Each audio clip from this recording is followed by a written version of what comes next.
Welcome to the Interlocutor podcast. I'm Terrell Cameron Eskelson. My guest today is Rolf Potts. Rolf is an American essayist and author who wrote the 2002 bestseller Vagabonding, a book on the philosophy and art of long-term world travel. Since the publication of that book, Rolf has written essays and articles for many magazines. He maintains a website, hosts a podcast, and he also teaches an annual writing workshop in Paris. Almost 20 years after his book Vagabonding came out, he wrote another book called The Vagabond's Way, 366 Meditations on Wanderlust, Discovery, and the Art of Travel. Today he joins me from his home in Kansas to discuss this book and his career as a travel writer. Rolf Potts, thank you very much for joining me today. Good to talk to you, Tyrell. Okay, so you grew up in Kansas, and after high school, you decided that you wanted to do a long-term travel around the United States. You bought a van and traveled around the country.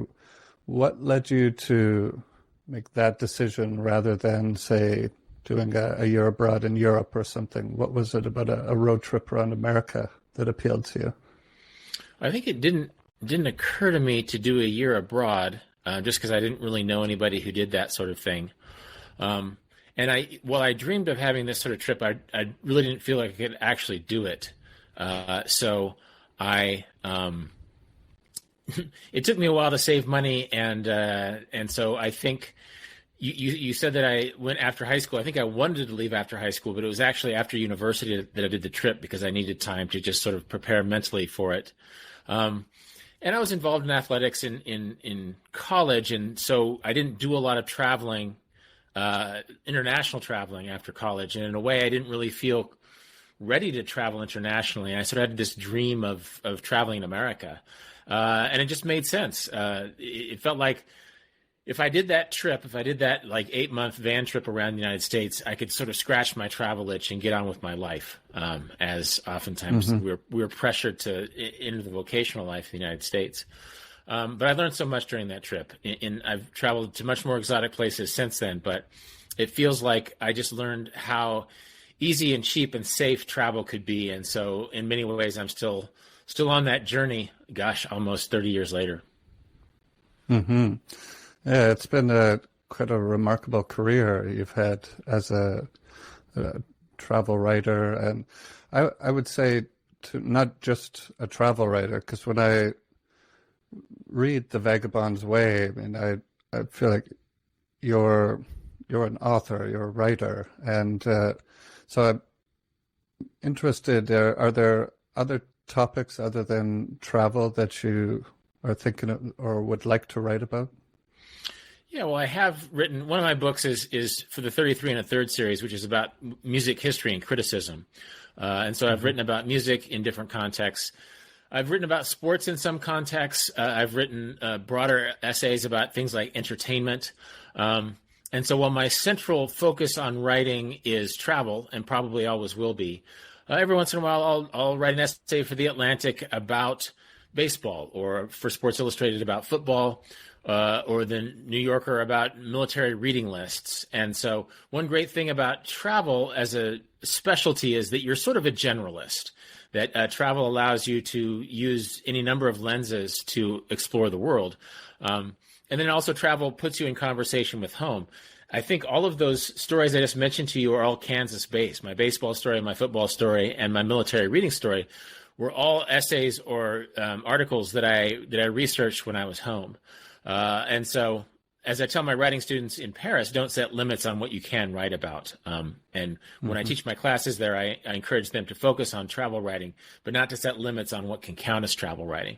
And so, in a certain sense, it's about place. It's about being able to see place in a receptive and counterintuitive way and find what stories might be there. Yeah. Since you bring that up, let's explore that a little bit. To me, travel writing is trying to evoke a sense of place. So when you're doing this travel writing, how do you approach evoking a sense of place? Are there, do you just keep yourself free to notice things and write down what you notice, or do you have techniques or things that you do to try and capture the essence of a place? Well, the key technique is slowing down. I think travel writers have always been compromised by the fact that they're outsiders and they don't spend as much time as they probably should in places, and oftentimes their impressions of a place are first impressions, or they're received impressions based upon the reputation of the place or what other people have written about it before. And so I really think slowing down is one key thing. And another thing is getting to know people who are from that place, who are of that place. I think sometimes when we think of place, we think of geographies, but people are an expression of geography. And not only that, is that every person you're going to speak to in a place is a little bit different. And in a sense, understanding their relationship to place can help you understand how to evoke that in a certain way. And I think travel writers have to make it clear that they have a limitation on that they're in a liminal space. They're visitors, they're outsiders. They're learning about this place in real time. And I think some of the bad travel writing that hasn't aged well over the centuries is the travel writing that presumes to be expert on a place. And so I think the travel writer's narrative voice should always it should have that fresh perspective that comes with being in a new place for the first time, and you might be able to see things that the people who live there don't notice anymore. But you should also be aware of your limitations and let the reader know that you have a limited understanding of a place, and that as you're getting to know that place, you're getting to know the people who are there. And while you can't pretend to speak for those people, acknowledging their own presence in the landscape is a part of evoking that landscape. Mm-hmm. Well, one of the things that I love about travel writing is, or one of the things that I think is important about it is, it seems to have a good relationship with history. I was reading a book by the historian Neil Ferguson. It's called War of the World, and he was writing about a period of Germany in the 1930s. And one of the sources he used in his book was the travel writing of Patrick Leigh Fermor, who I remember you cited several times in your work. And so one of the things that I love about travel writing from that perspective is that to me, history can inform travel writing, but if travel writing is done well, it can also inform the future historian as well. Is that something that you're interested in? That angle of it? I think Paul Theroux said that travel writing is sort of the first draft of history. And I think one thing that, like when Patrick Leigh Fermor was in a beer hall in Munich and there were brown shirts there, it's a very vivid scene from his book, A Time of Gifts. He was describing something that may have been seen in political terms in Germany, but from the outside, he had a more objective lens that sort of enabled decades later people to understand what was happening in a very specific moment in German history. And so I think if done well, you can evoke for future generations what it was like at a certain moment in a certain place. And my second book is called Marco Polo Didn't Go There. That came out in 2008. A lot of those stories are themselves more than 20 years old now. And so there may have been slight changes in some of the places that I visited at the time. And so that's really interesting. I've been reading some of the writings of the Kansas travel writers, Martin and Osa Johnson. They were filmmakers more than travel writers, really. They traveled in Africa and other parts of the world 100 years ago.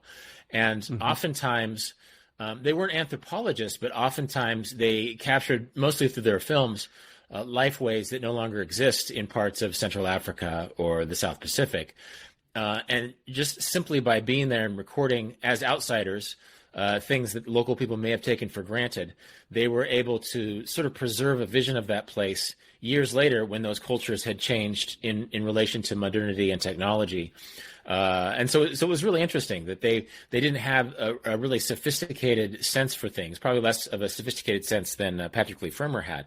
But simply by documenting what it was like in that place, their work now stands as a glimpse into what it was like in those parts of the world 100 years ago. Mm-hmm. Yeah, that's great.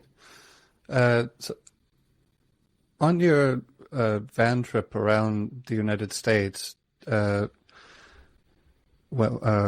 was when you were a young man. Did you have a checklist of places you wanted to visit, or were you just open to exploring and going wherever the journey took you? In retrospect, it sort of feels like we were going where the journey was going and wherever it took us. But I remember planning very specifically that I knew I wanted to be in Florida during spring break season. I knew I wanted to be in New Orleans during Mardi Gras. I knew that I didn't want to be in the South or the southern part of the U.S. during the summer when it was really hot. I wanted to be in the Mountain West, for example. And so so many of the experiences that happened on that trip were spontaneous. And in many ways, that's, I can never compete with that first trip because it was personally affecting, even though it wasn't exotic as other places that I've been. It was really, it was just really affecting for me at the time. And so even though I had a pretty, I was just talking about slowing down. I don't think I ever stayed in one place for more than 5 days during that trip. But having a basic sense for where I was headed sort of helped me focus in real time. And I think it didn't compromise my spontaneity too much. I think I was able to sort of have a nice mix of planning and being open to what came my way. I enjoyed the story in The Vagabond's Way, how the people in the Key West stand and applaud the sunset. Does this happen every evening? I think so. And I mentioned in that chapter that there's other parts of the world, I think Santorini in Greece, maybe some places in Brazil that also have this ritual. And it really, I think, and I intimated this in that chapter, that some people think of it as a tourist ritual, but at the time I didn't know it was a tourist ritual. I thought it was this great existential habit where they clap the day at the end of the day in ways that we could all stand to do. And so it's interesting that Florida was a big part of that journey. I think I never stayed in a single city for more than 5 days, but I think I was in Florida for a month during that time. And it was my first time in Florida. It was the first time I went to New York later in that same trip.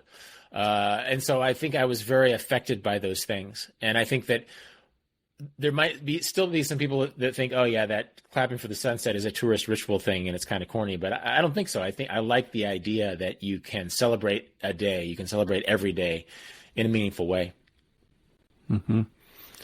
I spent some time in Russia about 10 years ago, and in taking domestic flights there, every time the plane comes down to land, Russians often will start clapping, but I noticed that they would start clapping just to my mind, a moment too soon before the plane actually touched down on the tarmac. But I nonetheless thought that it was a nice sort of quaint ritual now to applaud when a plane lands. I think that happens more than it doesn't. Like in India, I've seen it. In the Philippines, I've seen it. In parts of South America, I've seen that. So that's another thing. Like it makes a lot of existential sense to clap for the sunset, but also to clap for a plane safely landing. And I think it's easy to become jaded to the miracles such as these, be it a simple miracle like the end of a day, or an extraordinary miracle, this historically anomalous ability to fly through the sky and cover hundreds of miles, thousands of miles in a single day. So I can appreciate that. Yeah. A week or so ago, spoke with an archaeologist who's now retired. He's from England, and in the 1960s, he wanted to take a job in New Zealand, and even at that time, he had to take a boat from England to New Zealand. Wow! So it's things have changed a lot, I guess, in that regard. After your trip around America, you had the idea to go to Korea and become an English teacher. I'm interested in how you came about this opportunity, because when I was a teenager, I had never heard of such a thing, and it was only after my first trip overseas somehow I learned about it while traveling, and then later when I was 22, I did this as well in Beijing and Japan and Russia. So how did you learn about this opportunity, and why did you choose Korea as the place you wanted to go? It was very much pegged to my friends. Actually, I had a couple of my friends from university who visited me on the road in the United States ended up going to Korea themselves. And there was like I think at the college in Oregon we went to, there was information about that sort of thing, and recruiters would reach out to college graduates. And so a couple of good friends of mine who I'm still in touch with moved to Korea a couple of years before I did, and they kept writing me these letters. This is before email. Actually, eventually, I think at the latter point of this, I got email myself. But like in 94, 95, they were sending me handwritten letters and just sort of talking about how exciting it was and how they were making real money for the first time in their lives. They were young guys in their early 20s, and they'd never made thousands of dollars, a lot of it for one-on-one tutoring. And so it was just fun. And so in a way, I wasn't really an idealist about Korea. Korea is still one of my favorite places after having lived there. But before I went there, I didn't necessarily want to go to Korea specifically. I just had friends who were working there, and they're like, come work with us. You can, at the time I tried to write a book about my van trip and it failed, and I didn't feel very good about myself. I didn't have any money. And they're like, don't stay in the US and feel sorry for yourself. Just come to Korea, have a great time, learn about another culture and make some money. And that's what I did. And that was a huge turning point too. I think, I've reread that old travel book I tried to read about the van trip. It's not bad. It's not necessarily good either. But I think not just as a traveler, but as a travel writer, it was good to live in another culture, spend some more time there. And it wasn't always, you probably had similar experiences living in parts of the world and teaching, that it's not always fun. It's hard work sometimes. And there's bad sides as well as good sides. But that's an important thing to experience. I think that oftentimes, as tourists, as travelers in places, we will always look for the mountaintop experiences, and we're not really beholden to a culture in the way that we are when we're working there. And so I learned so much about Korea just by, having to be a good teacher and a good tutor and having to navigate the cities that I lived in. And so that was a very important part of my life. Yeah. Yeah. All those little details teach you something. Like when I first came to Japan, my boss told me that you speak in a loud, cheerful voice, and you don't eat garlic on days where you're going to be teaching. There are all kinds of little details like this that were strange and a new experience, but also negotiating at a supermarket or worse, even like a city tax office or something. All of these things can be complicated and difficult to navigate, but you learn. You can learn from any of these situations potentially. Yeah, you learn about all kinds of stuff. In fact, living in Korea, Japan is sort of the rival of Korea.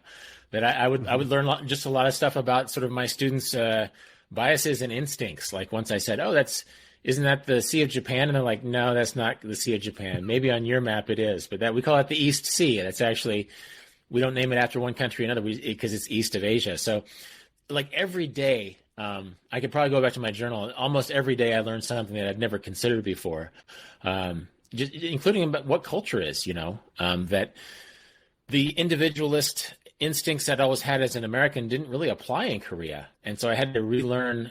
I just had to recalibrate how people see the world differently than I did. And yeah, again, it was such an important experience. Mm-hmm. You mentioned that you attempted to write a travel book about the van journeys, and it didn't go so well. It was either in The Vagabond's Way or maybe in another interview I heard you talk about the idea of learning to fail well. Was this one of those experiences where by sitting down and trying to write a book, the first one isn't always going to be a success, but you learn a lot from that. Was that the case, you think, in your Absolutely. experience? It was better than any graduate school or class. That basically just going in, and some of the prose is not bad. I reread it recently, but it's just not. I just made all these mistakes that I've learned not to make anymore, and the way that I learned to overcome them was by doing them and then recognize them as bad later. And I think in The Vagabond's Way, I alluded to the fact that I had a mentor at the time, John Ferdine. He was my high school English teacher. And I sort of told him that I felt like a failure, and he didn't disagree. He didn't disagree that I had failed on this project, but he's like, well, what does failure have to teach you, right? And so he wasn't, in a way, he gave me permission to set that aside and let it be something that I didn't beat myself up over. I think oftentimes you want to make something perfect, but he's just like, you're in your mid-20s, go live, don't worry about this. What does failure have to teach you? And so I try to tell my students that in Paris, is that I think sometimes they're a little bit nervous about being vulnerable in their writing and putting themselves out there or sharing writing that they don't feel is perfect yet. But in a way, they need to do that. I think and this applies to all sorts of creative endeavors, that trying and if not failing, then not completely succeeding in the way that you could is important, because you have a better sense for your own creative self. And so in a certain sense, it's funny, since I just revisited that old book, a lot of the ideas for vagabonding, you can see the seed of those ideas in this first book about the van trip, that I was thinking about things like simplicity and time wealth and other things that philosophically came to the fore in vagabonding. And I think I wouldn't have been able to articulate them so clearly in vagabonding had I not sort of done it poorly in an earlier book that was never published. Since you touched on the topic of time wealth, maybe we could get into that concept, because I think it's one of the most important concepts from vagabonding. Could you explain what you mean by time wealth and how it was an important component to the art of travel in the book Vagabonding? Yeah, time wealth is sort of seeing your wealth in life in terms of time, as opposed to financial metrics or material wealth. Because once you understand that, you realize we're all equally born rich in time. And oftentimes people who are in their 30s, 40s, 50s, 60s have more money, but they have less time than people who are in their teens and 20s, And that oftentimes, literally just by being willing to travel like a dirtbag and go slow and spend less money, you can buy yourself time that way. And I think oftentimes, especially in the U.S., with money as a metric for how rich you are, that gives you bad ideas about how you can't live your dreams yet, because you need a certain financial amount for it. And this is not a philosophy that started with me. I mean, John Muir, I quote, he made a lot of money. We think of John Muir as this naturalist who, explored the Sierra wilderness in California and sort of set the groundwork for the national parks in the United States. But when he was younger, he made a lot of money exporting grapes to Hawaii. And then he just decided he was going to retire in a certain sense. And some of his friends said, look at E.M. Harriman, who was a railroad magnate. He's like, he has more money than you do. Aren't you jealous of him? And he's like, actually, I'm richer than him because I have all the money I want and Harriman doesn't, right? And so I think that when you realize that this isn't like a hot dog eating contest and the winner is the person who stuffs themselves the most, when you realize that you can take what money you have to give yourself the time you need to live your dreams, then you become a much richer person. And so I think that riches are one thing, but wealth is another one, and wealth inevitably has to involve time. And I think that's one of the most influential ideas that people have grabbed onto about vagabonding. For example, Tim Ferriss wrote a book that is in the business section called The 4-Hour Workweek. But in a certain sense, he quotes vagabonding a fair amount in that book, but it's the time wealth stuff. It's the idea that you don't have to be loaded to travel the world or to live your dream life. You just have to create a balance wherein your material wealth is offset by a serious focus on how you want to spend your time, because at the end of the day, that's how you live your life. What you pay attention to and how you live your days is what your life consists of. And travel, both literally and metaphorically, is a good way to measure ways to exercise your time wealth. And both of you are quite interested and influenced in the work of Henry David Thoreau. When did you first read Walden, and what was it about Thoreau's work that interested you so much? I think, at least in my part of the United States, it's something you read in high school. If you don't read the entire book Walden, you get parts of it.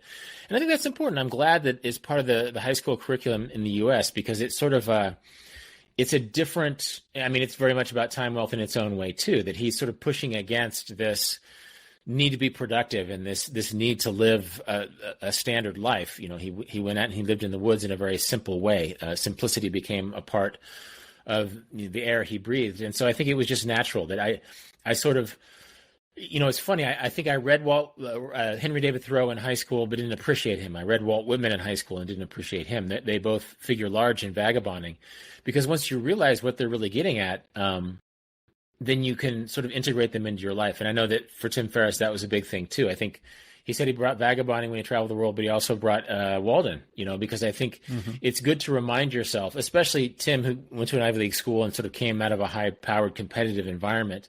It's good to have reminders that, yeah, actually that monetary metric is less important than simplifying your life in such a way that it can pay dividends in time and real life experiences.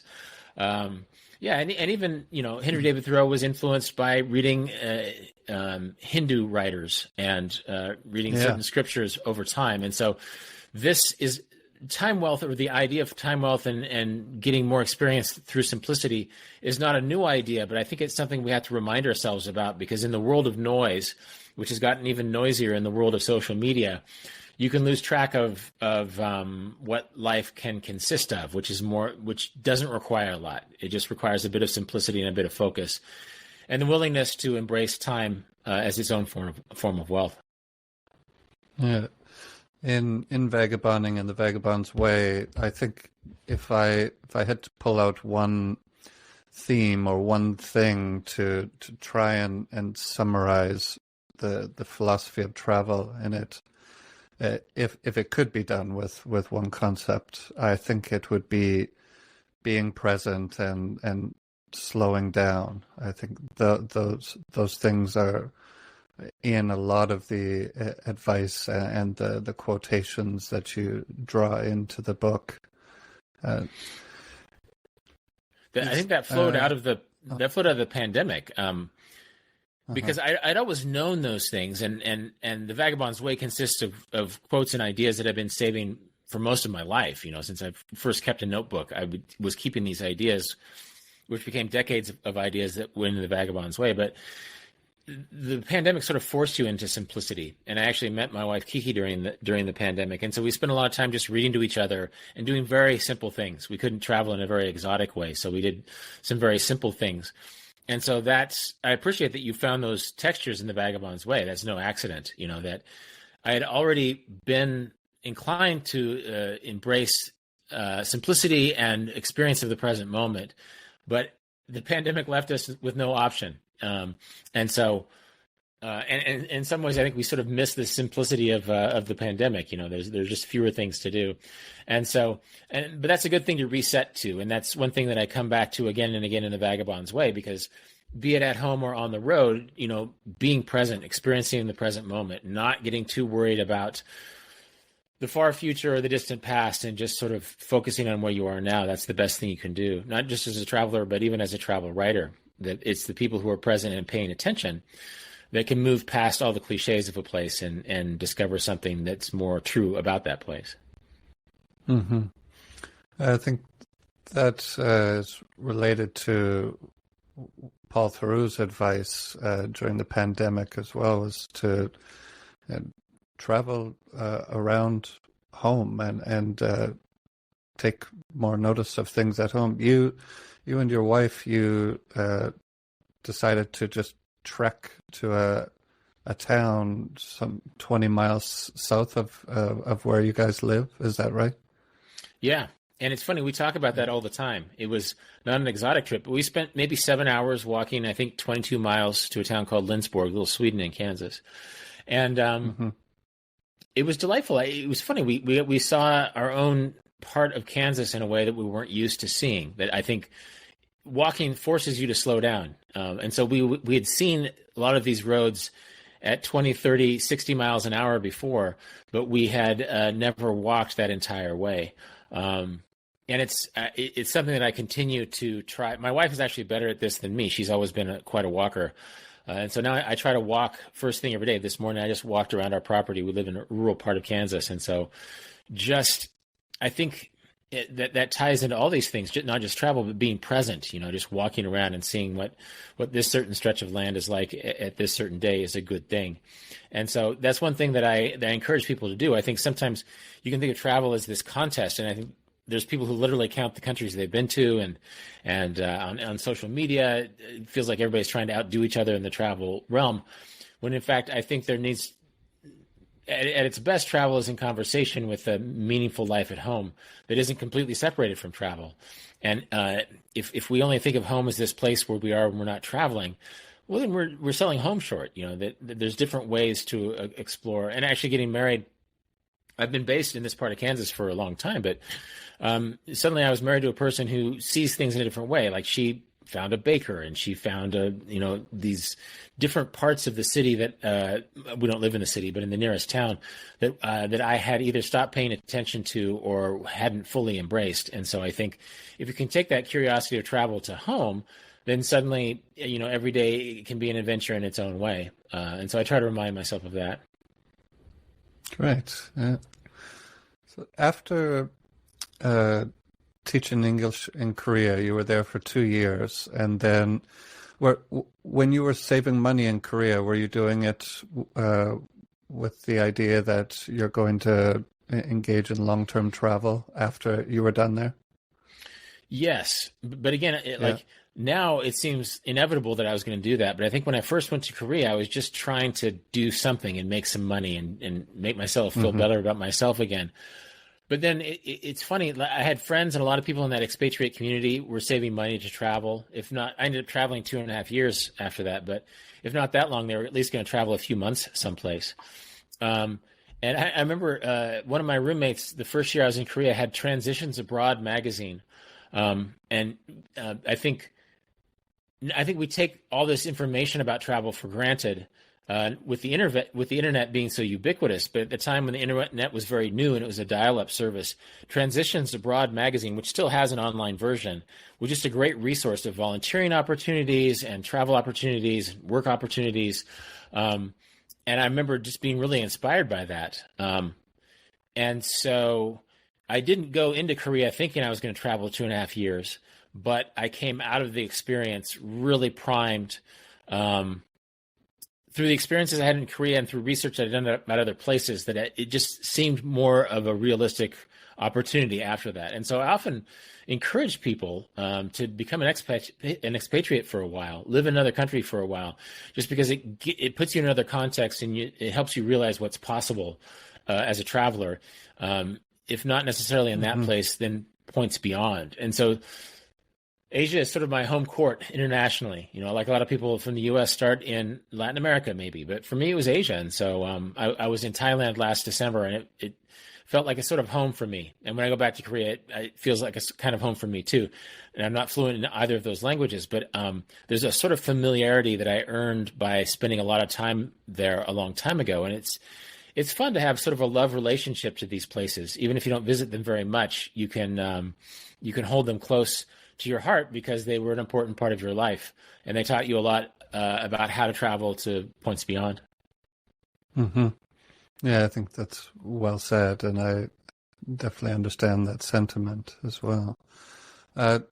After you left Korea, you traveled around Asia, the Middle East, and Eastern Europe. And did you go across the world and then come back to Southeast Asia, to Thailand, where you wrote the book, or did you do one big loop, or how did it work to the point where you ended up back in Thailand, where you spent time, slowed down, and actually started writing your book?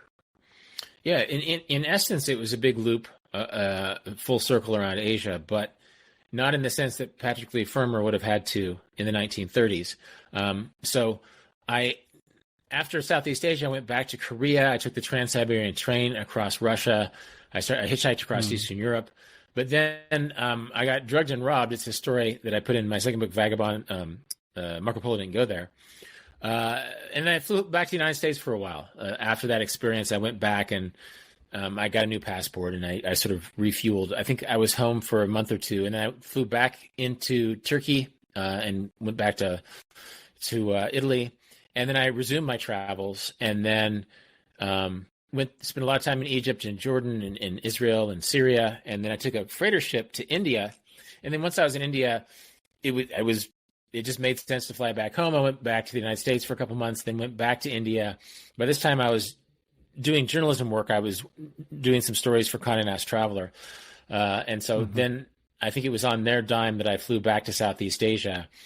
And it was also around that time that I got the contract for vagabonding. And so I just stuck around in Thailand. I was going to do my second Condé Nast Traveler story in the Mergui Archipelago. And so I just decided to get an apartment near that part of Myanmar. It was across the border. It was in Thailand. But I got an apartment there. And so in retrospect, it's weird. I lived in Ranong, Thailand. That's where I wrote Vagabonding over the course of about 8 months. And the reason I went there was not an independent interest in Ranong, but it was just close to the part of Myanmar that I was going to go to soon for a Condé Nast Traveler story. And that was an interesting experience too. And I think it created, it wasn't a fashionable place where a lot of backpackers went. It wasn't at Koh Phangan or up in Chiang Mai or someplace like that. I was sort of in a backwater, and that was an interesting experience to have. And it probably made me a better writer because I wasn't having too much fun. I was getting work done. And so that was it. So that was I started in Thailand in January of 1999 or December of 1998, and then I finished my book in April of 2002. Yeah, and even though I'd been home to the United States a couple times, it was basically one big loop around Eurasia and Northern Africa. Mm-hmm. And there are lots of quotations in Vagabonding. Are those quotations things that you added later after going home, or did you have those written down from your previous reading and travels? Yeah, that comes out of probably my insecurity at thinking that I have a bad memory. And so in my early 20s, maybe even my late teens, I started keeping quotes and notes about everything that I read. Years later, I learned this is called commonplacing. It's called the Commonplace Book. It goes back to the Renaissance, when usually wealthy men, when they would study books, it was before books were very common. So you'd go to the library, you'd go to a friend's house who had books that you didn't have. And every time you read something, you would write down the most salient quotes or ideas as you were reading that. And so your Commonplace Book was a repository for all of the knowledge and all the reading you'd done. Well, I sort of had a computer version of that, first on floppy disks and later on hard drive, so that some of those quotes that ended up in Vagabonding and the Vagabond's Way go back to when I was 20 years old or something. And I just kept track of those. And now it's become this monster. Till the day I die, I'll be keeping quotes out of things I've read. And so then it becomes a matter of organizing them. And this really became a task when I wrote The Vagabond's Way, because when I wrote Vagabonding, my quote files were fairly small. They were good because I stand by the quotes that I used in Vagabonding. But by the time I got to The Vagabond's Way, that was 20 more years of reading. And so I'd used Scrivener. I'd used basically what was maybe sort of an alphabetized system of keeping track of which authors I had read. Over the course of my travel writing career, that became hundreds of folders on different themes. And so I had a folder on souvenirs, and I ended up writing a book about souvenirs based on a lot of that research. And so it was just a sprawling thing. And I try to encourage my writing students to keep their own commonplace books, because it sounds like a big task. It's easier to have one after 20 years than to start one today, right? Because it's a slow accumulation of knowledge. But it was an important one, and it's been a huge part of my career. Actually, my memory is not bad, but having these quotes on hand sort of helps my thinking about things. And you see a lot of influence of thinkers like, Paul Theroux or Annie Dillard or Pico Iyer in my writing. And I think that's because I have a familiarity with what they've written, because I go back to my Commonplace Book readings of their quotes.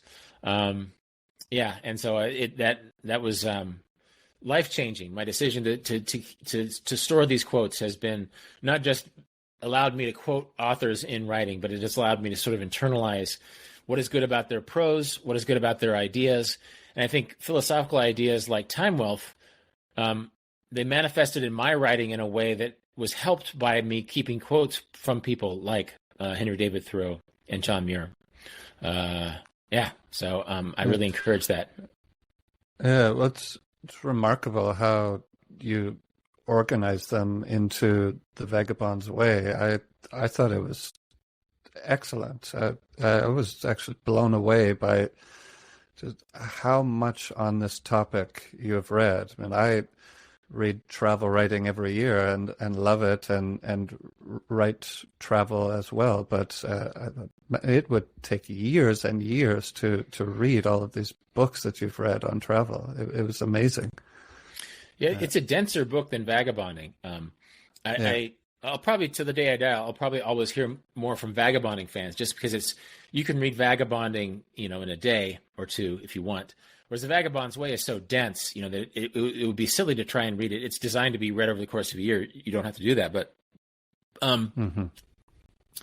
yeah, I guess it's like it's a higher level course. I'm very proud of both books, and I think Vagabonding is always where people will start. But the Vagabond's Way just goes deep in several ways, and I'm really proud of having written that, because I couldn't have written it in 2003 or 2002. I sort of had to write. That's my 2021 book, because just a lot more understanding, not just as a traveler, but as a reader of travel, went into that book. So I'm glad to hear you quoting it back to me, because I'm proud of that book. Yeah. Yeah.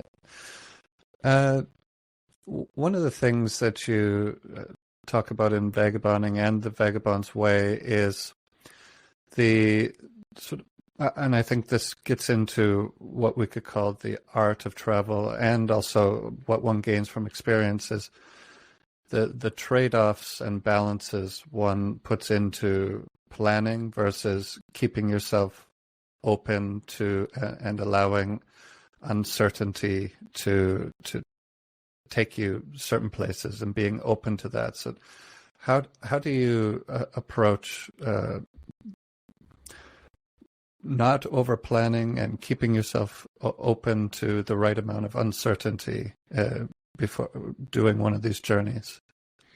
Well, my go-to answer for that is to do all the planning you want, but then just throw it away. That keep Hmm. keep all that information on hand, because now you know more about that place than you did, before you started researching it. But once you start traveling, you'll be so much smarter. You'll be in the full five senses. You'll be talking to people who live there. You'll be talking to travelers who are on their way out of the country after having experienced it in their own way. And if you've micromanaged your itinerary, then you're going to be beholden to the person who knew nothing, who was back home planning the travel, as opposed to the person who's learning new things every day. And so I don't think it's bad. And I think for people who are traveling their very first vagabonding journey, their very first long-term journey, it's okay to go in and see everything, read it as much as you can about every place you want to be, because there's something soothing. I think that you can realize that it's doable. It's easier than you might think once you get this information. But just don't be too rigid. Once you've made that plan, it's almost like cramming for the test, and then you can throw away that information. And the test, you don't want to be looking at your notes during the test. You want to use that internalized information to pass the test. And so I think it's just a relationship between planning to give yourself a certain sense for where you're headed, and then sort of putting that information on the back burner and using it to help guide your travels in a place that you're going to be learning about in real time. Yeah, and I think there's a lot of things like intangibles, like love. You might fall in love with a place or a person, and suddenly you're going in a completely different direction. And if you had not left yourself time to follow that love or that interest or that passion in a new place, then you're sort of beholden to the rigidity of your plans. I think it's easier said than done. I think a lot of people who haven't traveled a lot find it soothing to research, and I completely agree with that. But then just having the discipline to not pay for all this stuff in advance, to just be a little bit flexible and know that people have traveled for the world for thousands of years without having a smartphone. So you don't need to be beholden to that smartphone all the time. It can help you solve some problems, and you should use it to solve some problems if you can. But don't be always looking at your screen while you're in another place, because the world itself is so much richer than what you experience through your screen. I mean, that's the whole point. We're talking through a screen right now on laptops. There's so much of the world that we interact with at home through our screens, and that's a miracle in a certain sense. But if you don't put those screens away when you travel, then you're going to be missing out on the miracle of the real world. So, yeah, that's an important balance to strike. Yeah. And And also, like leaving yourself open for some discoveries to be made. I mean, nowadays with the internet and Google Maps, you can go right into some location where you might spend an entire day going there to take a picture, but you can actually, with Google Maps, be in that place and roam around it. And it can diminish the sense of discovery one finds, but I love the idea that plan as much as you want, but then throw it away. I think that's a great piece of advice that covers both angles. So, yeah, I think, and we haven't figured out how to smell places through a screen yet, right? So there's a five senses aspect to it. You may have seen a certain two-dimensional version of a place through your screen, but then you're there and you smell it and you hear sounds. It's real life, that we can experience so much virtually in a miraculous way. But I think allowing yourself to have a five senses experience of a new place and to be surprised, that's a good thing too. Mm-hmm. Or when I first left Saskatchewan, where I'm from the prairies as well, but from Canada. The first trip I ever took was to Thailand, and the first sense that hit me walking out of the door of the airport was, I thought I looked up to see if there was some kind of hot air blowing down from it. In Canada, in the wintertime, when you walk out of a grocery store, sometimes there's hot air blowing there. So I looked up to see if that was there. And it took a second to realize that this was the climate and the temperature and the humidity, and I had never experienced anything like that before. It was incredible. It just hit you. Yeah, I'm sure that there's Thai travelers who go to Canada and they're sort of blown away by how cold it can be, and sort of probably amused by the fact that they're blowing hot air outside of a supermarket or something. Yeah. And so that's totally one of those things. My first tropical place was the Philippines. I'd been in Korea for a while, but then Korea's not tropical. Just walking outside of the airport and just like, oh my God, I smell like 100 things at once. That suddenly there was a much richer smellscape than I'd ever experienced anywhere in the world before. And so that was pretty cool. I think that's one of the great things about the size of the world, that you may be jaded to life in Egypt or, Canada or Switzerland or wherever you live. And suddenly you're in a place that's nothing like you've experienced at home. And it's pretty fun. I'm going to have the pleasure this summer. My wife is way more experienced in Europe travel than me, but she hasn't really been to Asia. And so I'll get to see Asia through her eyes. And I think there will sort of be a sense of excitement that I've become inured to, that I'll be able to experience through her experience of Asia, that suddenly she's going to be experiencing these five senses of novelty in a way that I haven't appreciated in more than 20 years. That's great. I wanted to ask you a question about your teaching. You've been teaching a writing workshop for more than a decade in Paris. I've read in the past 3 books that I thought were pretty good on writing, or taught me some basic tips about it. I thought Strunk and White was okay, and Steven Pinker's A Sense of Style, and I enjoyed Stephen King's book called On Writing as well. Have you read any book on writing that you thought was pretty good? Absolutely. There's a book by William Zinsser called On Writing Well. I taught at Yale University for a couple of years, and the course was sort of built around that book. He was a Yale professor. That book is terrific. I've read a ton of craft books, in part because I teach writing craft. That it seemed important for me to read what other people are teaching and their approaches to writing. And actually, I've written some books about screenwriting that have been helpful to me as a travel writer.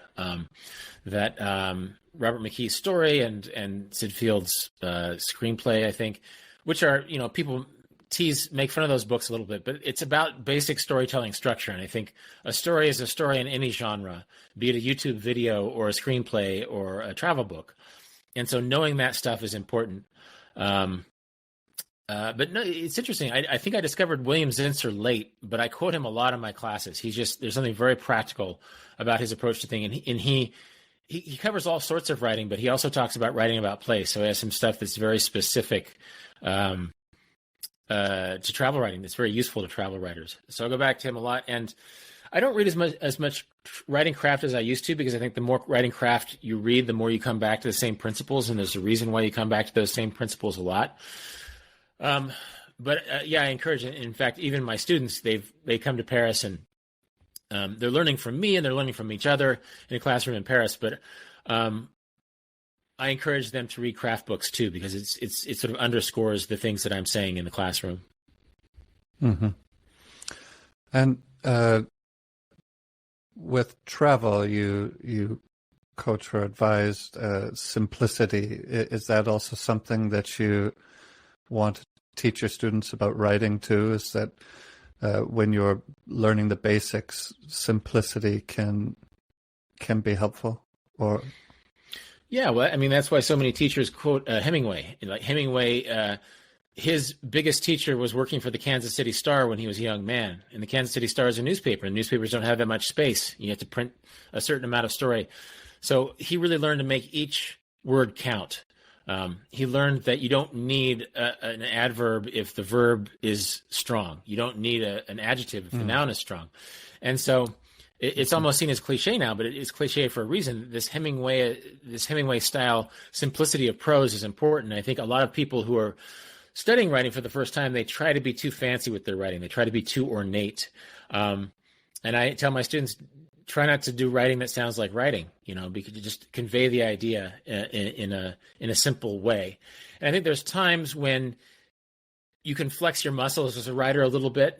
Oftentimes, if you use a bunch of short sentences, then use a really long sentence, then that adds more power to the really long sentence. If you use a few long sentences and then use a short sentence at the end, then suddenly that short sentence is like a punch. And that's sort of the craft that you learn as a writer, the textures of this stuff. But I think if in doubt, go back to a simple thing.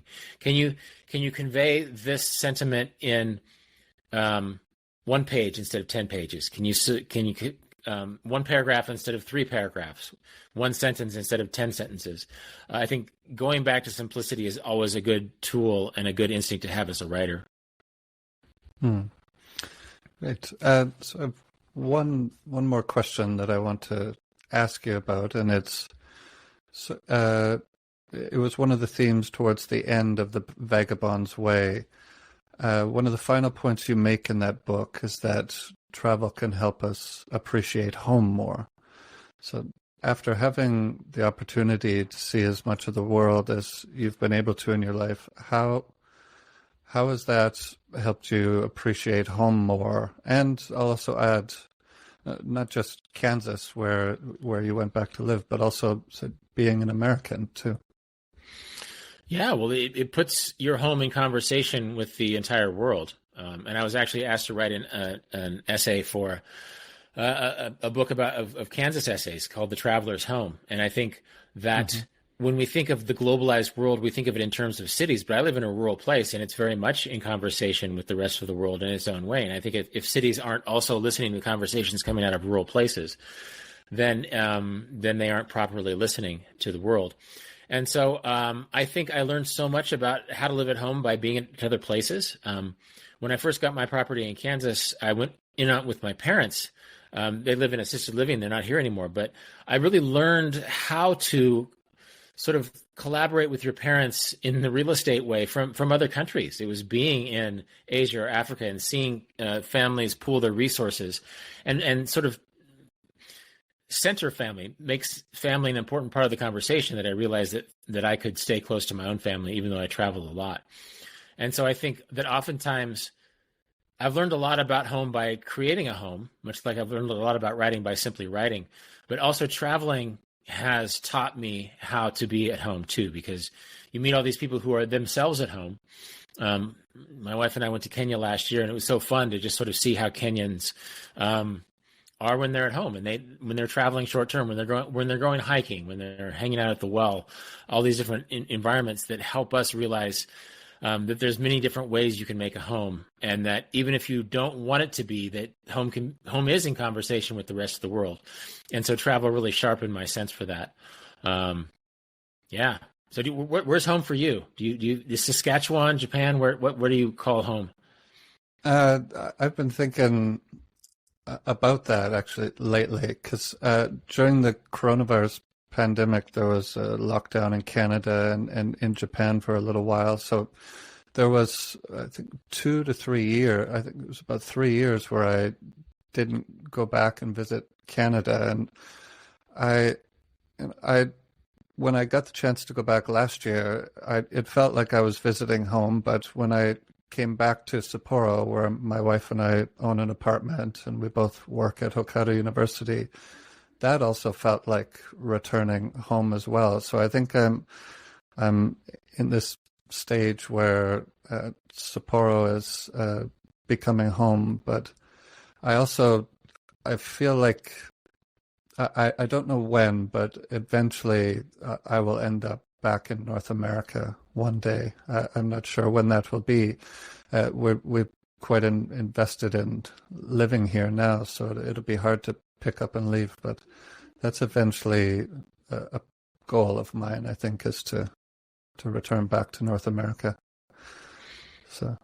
Yeah, and there's no right or wrong answer in that thing. You just sort of certain things make sense at certain times, and I think when I was in my Korea phase, I probably wouldn't have predicted that I'd come back to Kansas, but it's been a really rewarding aspect of my life that I wouldn't have predicted when I was younger, but it makes total sense now. So good luck in that aspect of your own journey.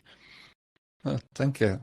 Yeah, and I hope that you and your wife enjoy the trip around Asia. It sounds like it'll be an exciting trip. So, and also, thank you very much for your time today. It was I really enjoyed vagabonding and the Vagabond's Way. I